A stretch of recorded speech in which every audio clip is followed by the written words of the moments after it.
Farah Hannoun for MMA Junkie here in Abu Dhabi alongside American Kickboxing Academy head coach Javier Mendez. How are you, Javier? I'm doing great. I'm in Abu Dhabi. How could I not be great? At Space 42 Arena, of all things, most beautiful arena for MMA. Yeah, the UAE Warriors Oh, yes. 62 show. Yes. We see you frequent the show quite often. I know you've had some guys from Khabib's camp compete there, and you come here a lot and watch the end. What do you think of the setup? It's been a nice kind of feeder for the UFC, this promotion. This promotion is a great feeder for the UFC.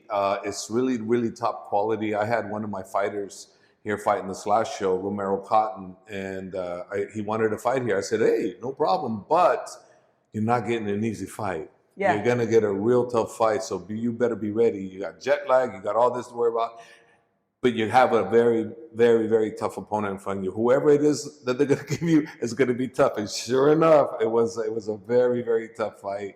The guys here know how to promote. The matchmaker, Fad Darwish, is an unbelievable promoter, and Abdul Manam is the one that's the head of the whole organization, but it's unbelievable promotion. Fad Darwish is amazing. Yeah, and you've got so many guys that you've trained over the years. Luke Rockhold, how often are you in touch with him? We're going to see him box there until. What do you think about him? I'm not much in touch with Luke very much, but I love Luke so much. He's still got it. He still wants to fight. I watched what he did with Darren Till, and I laughed.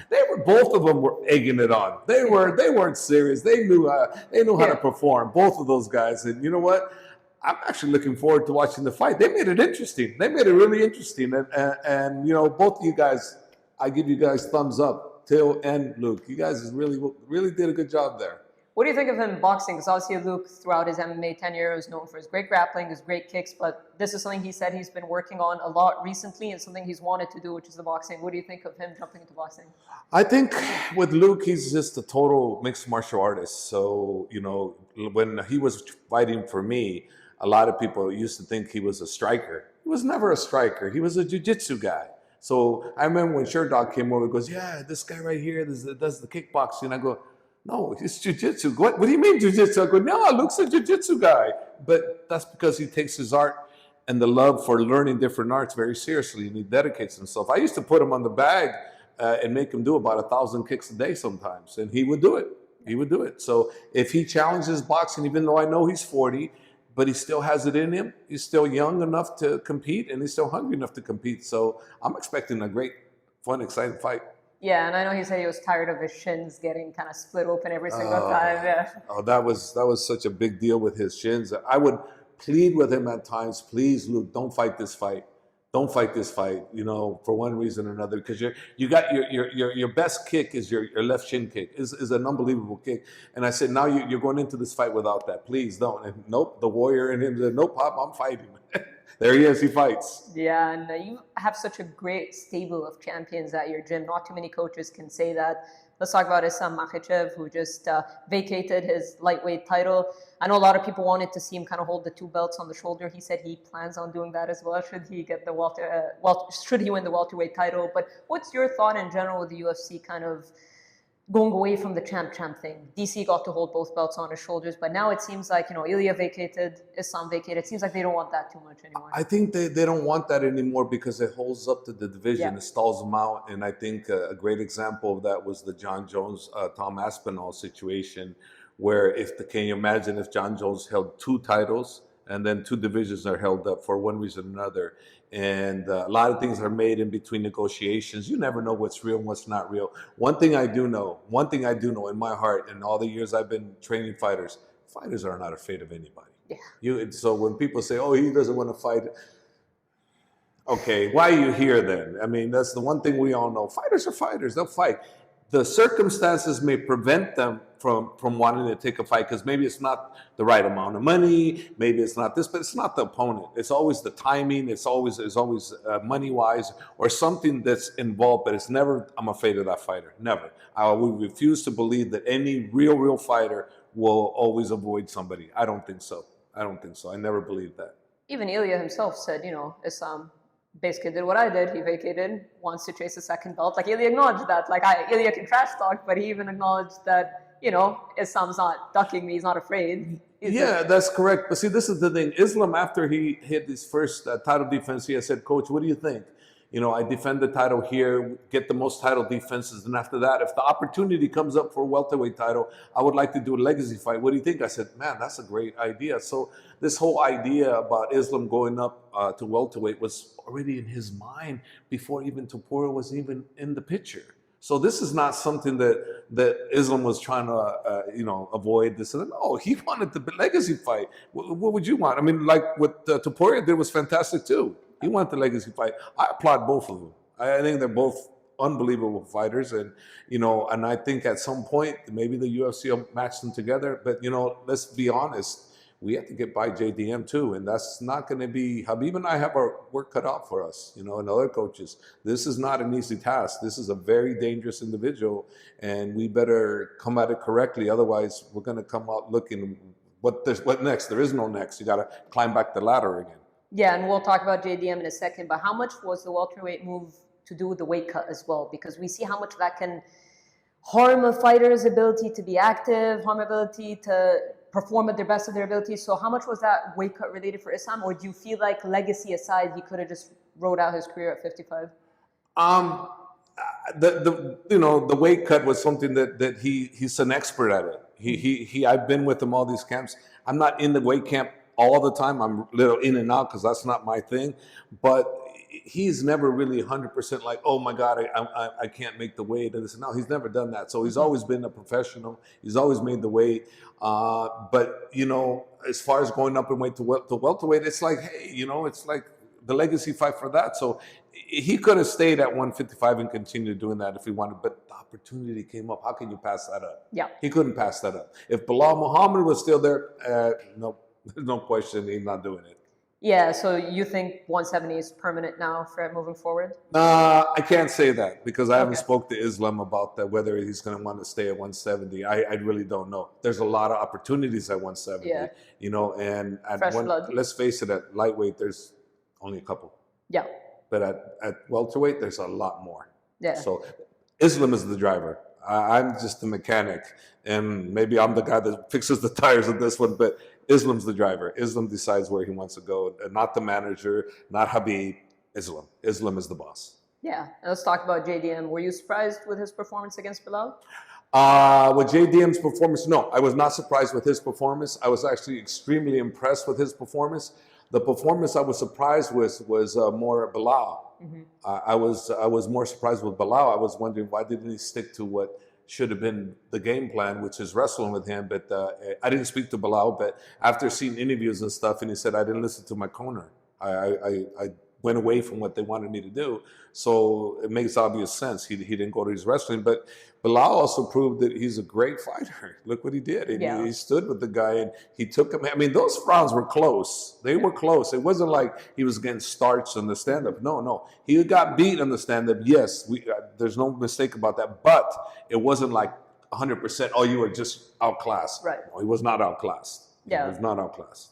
How much do you look at that? And in terms of game planning for Islam, I know Islam's striking is very good. We've seen him put guys out. But how much do you look at that game plan and say, well, I mean, the grappling is Islam's strength.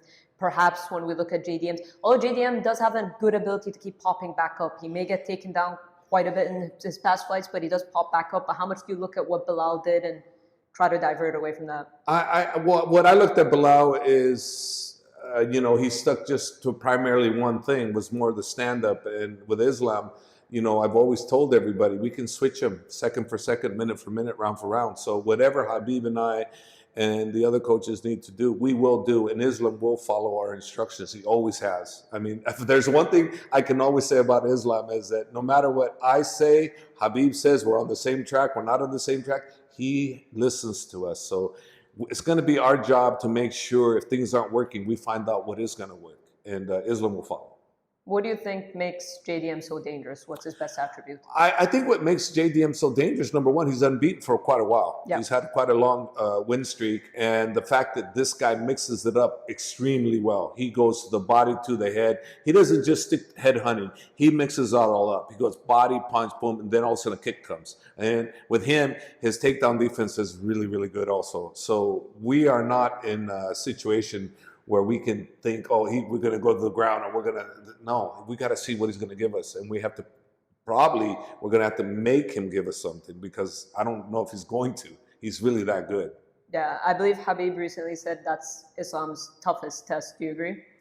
I'm going to have to 1,000,000% agree with Khabib. I think this is our toughest test, and this is Khabib, and my biggest responsibility is to make sure we get Islam on tip-top shape and ready to do what we think and we believe he will do, and that's win. But it's not going to be easy. And if we make it look easy, it's because we were properly prepared, and Jack just happened to give us what we needed. But this is by no means a walkover fight. No means. This is a really, really tough fight.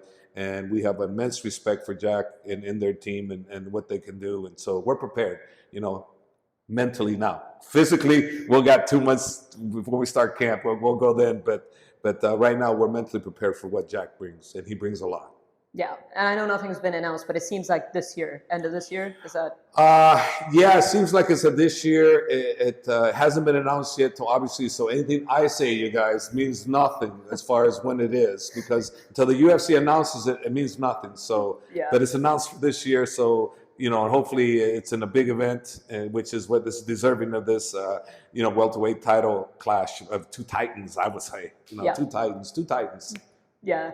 And the Ilia Topuria fight, do you think it would happen down the line? Because it seems like when you ask people, most highly anticipated fights, people talk Aspinall Jones, but I think, a lot of people compared Ilia and Islam to what Khabib and Conor was. Maybe not the trash talk element, but the magnitude. I think because of how Ilia is performing and how he's did the talking and he's did the walking. I mean, he said, "I'm gonna knock him out." This, he knocked him out. He says this, he did that. I love the way he's promoting the fights. I love how he's not talking trash. He might have said one bad thing in my book that probably shouldn't have said when he mentioned something about Islam, but that was so minor. He kind of changed his tune, though, right? He went from Islam's ducking me to, and then he changed his tune and said, he's doing what I did. He's a very smart guy. He's very charismatic. He knows how to market. And I think this will be a situation if this fight materializes, but we got to get by JDM. Yes. Without that, this means nothing. So, but we'll talk what ifs. Because if we get by him, that's going to be one of the biggest fights in a long, long time. I don't know if it would eclipse Conor and Khabib because that one had so much drama. This isn't going to have that kind of drama, but it's going to have two greats. Arguably number one versus number two, just like when it was Volkanovski and Islam. It was the same kind of thing, And so this is kind of that same thing, number one versus number two in the pound for pound ranking. And even though the pound for pound ranking is subjective, in my eyes, Islam's still pound for pound. But, I understand why everybody would say, Ilia is because of what he did to two great champions, So I get it. But for me, I'm biased. Obviously, he's my boy. So I pick him always. Yeah. And it seems like this recent wave of fighters want to do the two division thing. And I understand because obviously now we're looking at legacy different when it comes to like the two-way champions and stuff. How about when Khabib was active? Was welterweight ever a discussion? Is that something he ever cared to do? From what I remember, the conversations that Khabib and his father had, and this was in Russian, not me, so it was being interpreted to me. And his father always wanted him at 155, doing great there. And if anything, they wanted a legacy fight with GSP. Yes. His father envisioned GSP in him.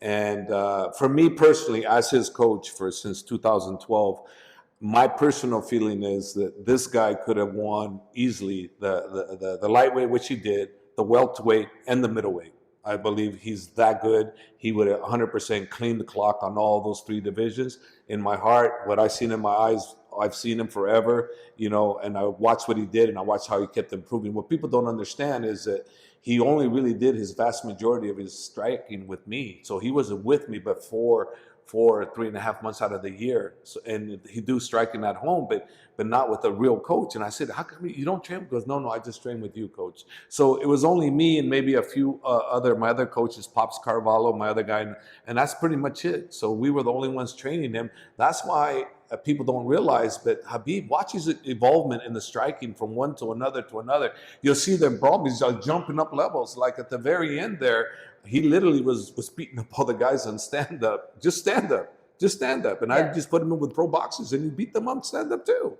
Mm-hmm. That's how good he was getting. But unfortunately, the world don't get to see him anymore because, without his father, he just didn't feel that it was the right thing, So, hey, it all worked out in God's plan, and now it's Father's plan. Yeah, absolutely. Well, let's talk about Umar Nurmagomedov. Peter Yan just mentioned in the media day that UFC was trying to match up Umar with Yan in Azerbaijan for a main event there. What's the latest update on Umar, and when can fans expect him back? I was told about that potential matchup. We didn't care who Umar was going to fight. We just know we needed a tough guy for us to potentially be back in the picture. But his hand wasn't healed enough to be cleared to go that early. So we're expecting Umar to be fighting very soon and before the end of the year. So I'm preparing to go to camp at the end of this month with Usman. Usman's defending his title at Coca-Cola Arena here. An opponent to be named. I don't know who it is, but I'm sure it's going to be somebody really good that'll be here in Dubai. And Usman's becoming a really, really big star in his own right, with the PFL. And I'm looking forward to that. So within that training camp, it'll be Umar and Islam. So, and all the other guys will be in there too. So I'll be with all the boys. Starting in August, I'll be in Dagestan. And Habib's new gym and up in the mountains. Oh, nice. I'll talk about Usman in a second. But for Umar, that fight with Merab was super close. It was a great fight. It was a great fight. It was super, super close, and unfortunate things didn't end up going our way. And Merab did a fantastic job. And since then, Merab has gone on to do an unbelievable job. He's gotten better. And, I love that. I love that he's gotten better because if we get another opportunity, we got to get by whoever they give us next. But if we get another opportunity at Merab, I want a better Merab. I don't want the old Merab. I want a better Merab. And that's what we're getting. We're getting a better Merab, deservedly. He last fight was so impressive.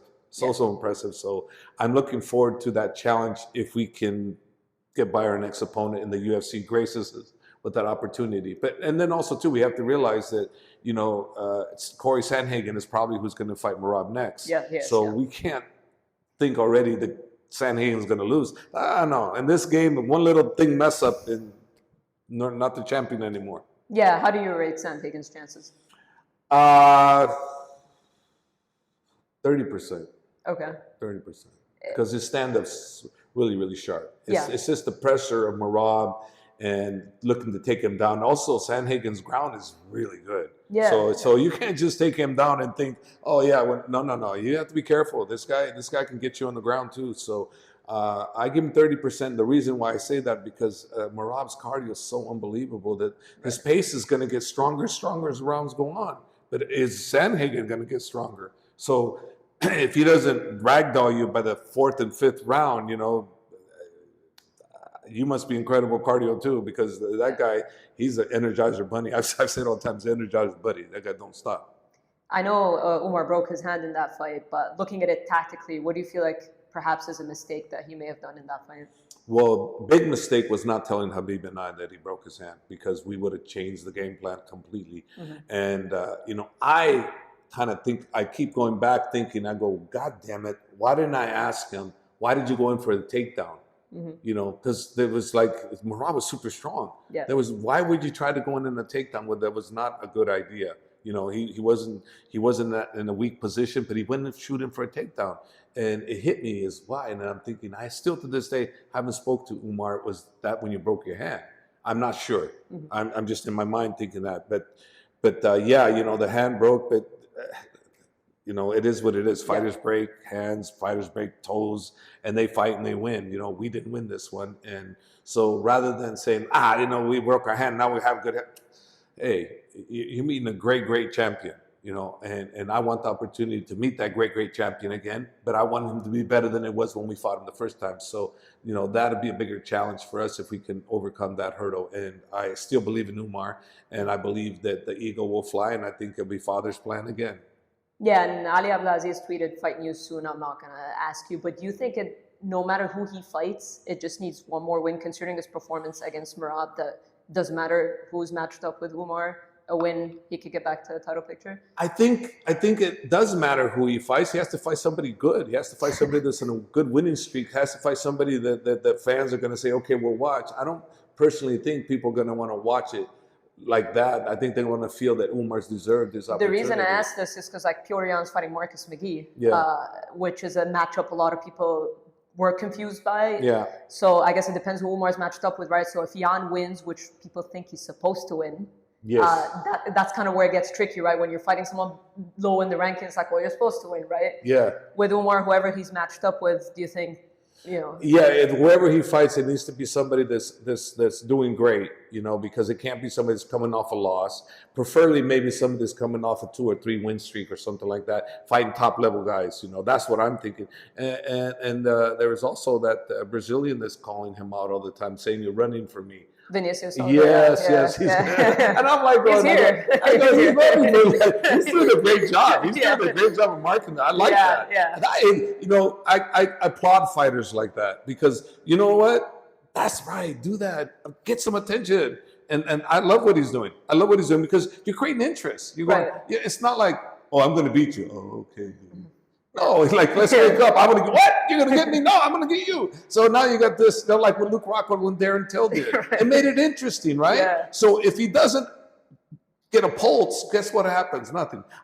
What I don't like is the way Connor did it. You know, right. I just wish he's such a great showman. I just wish he would have been do it the fight related way. Don't do it the bad way where you create bad feelings and hatred. You know, I don't mind fighters talking crap about each other and I can blah blah blah. Like Tapura, I'm gonna knock him out. That was great. Do that. Right. But it's when you start talking about family and this and that. It's like, okay, for instance, let's say I'm a fighter and you're my girl, and all of a sudden another fighter is fighting me and decides to pick on you.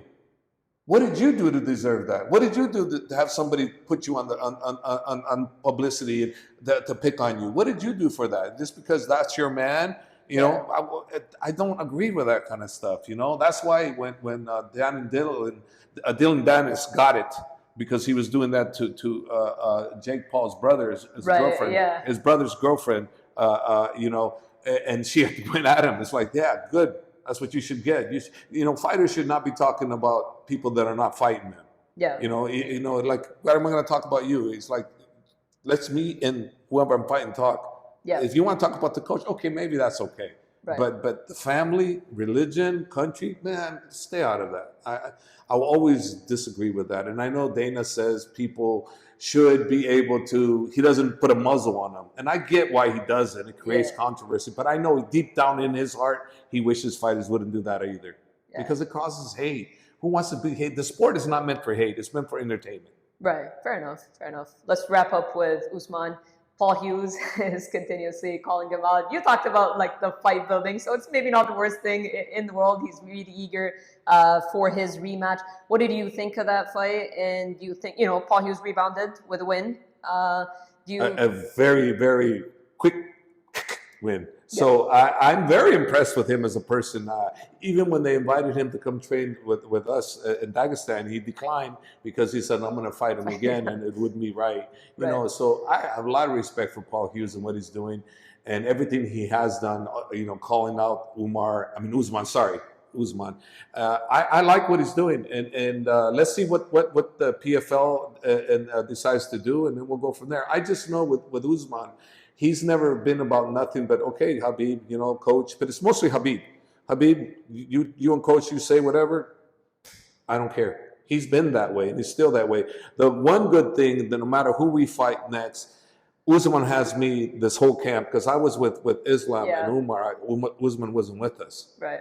He needs me, and he needs Khabib. He needs both of us. He's going to have both of us for this fight. So there's going to be a different Usman. I guarantee it, because I'm connected to him. Khabib is connected to him. He needs Khabib and I.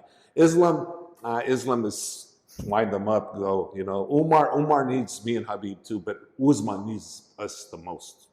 He needs us there. I'm sure, like, after watching the fight, would you feel like you weren't there, but would you feel like you would have told him? Well, what I would have told him is what I told him when I came into the locker room. I said, look, listen, this guy does not believe you can beat him. He does not believe you can beat him. He is going to be so tough for you. You need to wake up on him. Do not take him lightly. Do not. Because in the interviews, Usman was saying that he wasn't at that level, this and that, and that. And if you look at the fight, and the fight plays out, we were winning just about everything. But at the very end there, with the headbutt came, And then the point was taken away for the low blow for Usman. Paul came on pretty strong, and Usman was a little gassed, but he still fought. He still did great. But if you don't take away the point from Usman, it was not even a close fight from the scorecards. From the scorecards, it was not a close fight. Okay, so when we run that back, I'm sure at some point they're going to want to run that back. I'll be happy.